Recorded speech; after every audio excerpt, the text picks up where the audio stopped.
Career in Clinical Data Management. How to enter CDM step-by-step guide. Building a career in clinical data management CDM is a smart and stable choice, especially in the clinical research and pharmaceutical industry. Here's a clear, practical, step-by-step roadmap to help you get started and grow. Number one, build the right educational foundation. You can get the bachelor's degree in life sciences, pharmacy, or nursing with a reputed college or reputed institute. You can get the master's degree in clinical research or public health. Again, this is not mandatory to get master's degree, but it will help you a lot in the long run. So I would suggest to get the bachelor's and the master's degree, but the choice is yours. Then you can focus on understanding the clinical research basics, for example, the medical terminology and what are the terms which are needed in clinical research. So you can build your foundation. Number two, understand clinical research fundamentals. Now, say for example, there are how many phases in clinical trials. So you should get the basic understanding. You should understand what are the terminologies: phase one, phase two, phase three, phase four. What are the differences? When they are used? When are they implemented? When are they conducted? And how long does it take to get a molecule to launch into the market, and it is tried on animals or on humans? So these are all questions which are general fundamental stuffs which you should try to understand when you enter in the clinical research stream. So there are certain key documents here, say for example protocol, case report form, the statistical analysis plan. So you should understand difference between these documents, when are they used, how are they used, what is the purpose, who develops it, who approves it, and are there any templates? So these are all questions that you need to understand. Then next is to familiarize with ICH guidelines. Now there are various guidelines in terms of conducting the clinical trial, then manufacturing the medicine, then doing the statistical analysis plan, how to write SAP, then how to format the data, how to format the structure. So there are various ICH guidelines, so you can explore and you can understand that. Next is to learn core CDM concepts. Now in CDM, it's a specific data management team, or it's a specific department which handles the data. Now, how do they handle data? The first thing is they develop the clinical uh, case report form, CRF design, then the data collection, then they do the data entry, then the validation is done. So these are various concepts and the steps that the team follows. So what are these concepts, what are these streams? Then you need to learn what is a query management. Now say for example, if there is an issue in the data, so how you should handle, whether it's a real issue or it is not. So that is the first thing. Then the data cleaning and the database lock procedure. So query management is something like you come across a specific data, whether that data has an issue, and that issue is whether right or which is wrong. That is the first step to understand.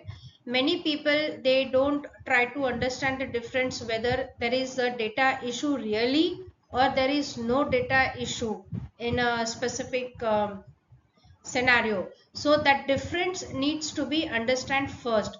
Then only if you feel that the data is really having an issue, then you can raise it to the query management, whether it's a site, vendor, whosoever has given you the data. Then you should understand the CDM life cycle, like say when the study starts up, how it is conducted, when it is closed, what are the different procedures which are followed, what are the different kind of team members they usually be present in the life cycle of CDM. So these are all our concepts that you need to learn. Next is the learning essential tools and technologies. The basic concept is Microsoft Office that everybody should know. You should be very comfortable in working with Microsoft Excel. You should also have enough speed in data entry, and that is special data validation. Now remember one thing, whenever you have a bulk kind of data entry, speed matters a lot, the timing matters a lot.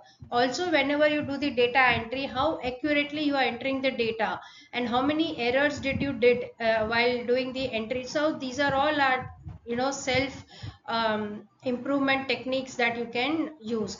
Then there is the Oracle Clinical, the metadata rave. So these are all our tools and technologies, like how the data is built on which platform, whether it's in Oracle or a rave. So you should learn this. The next is the basic SAS and basic SQL. Now here, since it's a CDM department, you need not be proficient or you need not be expert in writing the SAS script or SQL. It's not required.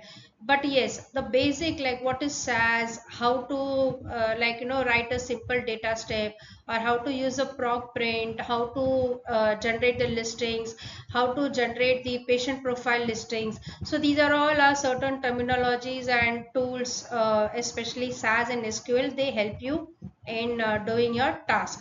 So this is the step 4 that you need to learn. The next thing is learning CDIS standards, which is a very important fifth point. Here is the CDIS C dash. Now C dash is nothing but like how to collect the data in case report forms. So there is a specific standard method or a standard format structure in which the data should be collected. Now CDISC is again a non-profit organization where they keep updating their standards after every few certain times. So you should be well aware as to which is the latest version. It's very easily available on internet. So you can log in with your credentials and you can get access to the latest version files which is there. The next is the CDISC SDTM. Now SDTM is nothing but the study data tabulation model, where you try to build the data structure in the standard format as it is required in CDISC, based on the raw data which the vendor has given you. So this is the standard. The next is your CDISC ADAM, which is the analysis ready data sets. So it's very important for you to be expert in C dash, but you should have little bit of knowledge of SDTM and ADAM. But if you have again more interest in learning, it's well and good for learn SDTM and ADAM. But the priority should be in C dash, especially in CDM environment. Next is take specialized CDM training or certification, which is the sixth point. You can enroll in CDM courses, clinical research programs where various institutes they try to conduct, or they conduct any workshops or seminars. Then you can look out for any hands-on projects, any hospitals or any institutes, any government offices where they allow to recruit the internship or stipend kind of a work, where you can get some practical experience. So you can approach them. Then you can get to see what are the real world data sets. You can get the EDC exposure, and then finally, if possible, you can get certified.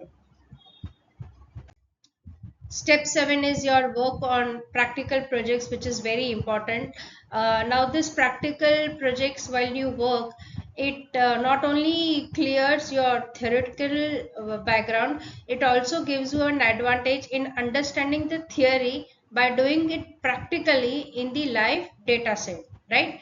So designing a case report form, how do you create dummy data sets? Now dummy data sets is nothing but some random data that you're entering, just to ensure to check whether the database that you have designed is working properly, whether the validation checks they are falling under certain rules or not. Dummy is nothing but just a random data that you're entering, but it is not the real data, right? The real data may start later when the clinical study starts. The data is collected on CRF, then those CRF comes to you for entering that data, and then that's how it's validated.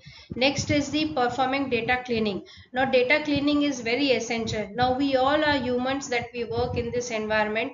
It may be possible that when you do the first data entry there might be some error. So it's very important to have the second data entry, so that whenever you match the first data entry and the second data entry, there should not be any mismatches. If there are any mismatches, you can fix those. And if you feel that this issue is related to the way the data was collected, then you can decide whether you can simulate it to the query management, whether you need to raise a specific query. So that is what is data cleaning. Then the data validation is also one of the point where you can do the validation of the data. And query management, like I said, the first step is to identify whether there is a data issue.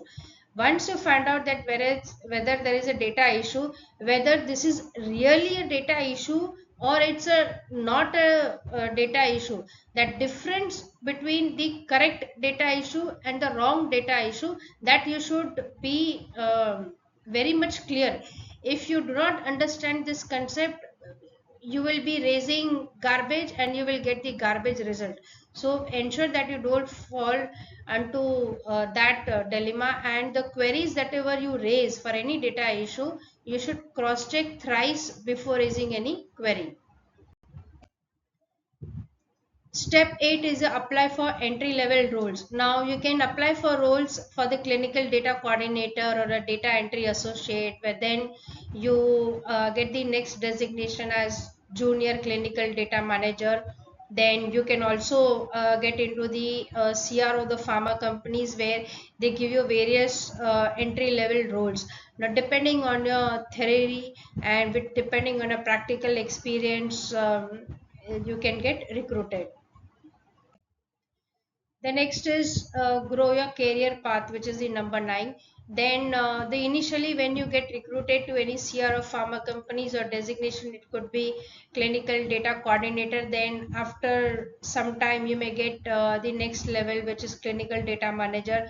Then you can grow your career to senior data manager. So this is what is your career path. It's a very simple roadmap. It starts with degree, then it goes through the clinical research basics, then you need to follow the clinical data management basics, then you need to learn certain tools and technologies. Next is your CDISC standards and your CDISC tools that you need to learn. Then you can actually work on hands-on practice, getting the practical experience. Then you can apply for jobs, and then you can grow your career, especially in your clinical data management.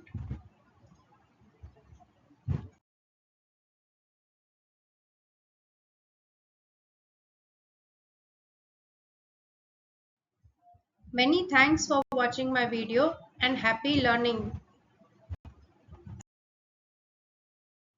Please like, share, subscribe, leave a feedback comment. Many thanks for your support and having great connection.